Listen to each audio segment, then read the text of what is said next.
Ja, Milan, lej, probaj, a ne? Ja, veš da, se jaz bi tudi.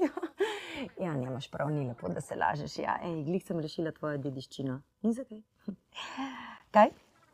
Uf, ne, ni v redu, ne. Pravi, da so bili dolg po koncu, veš. 7 dni bolan. Ok, a ne bi smela povedati, da imaš mačka. Ej, veš kaj, Milan, jaz zdaj šibam, ker imam tle bolnika za zrihtati, ja? Ok, ajde, drž se, čau. Sorry.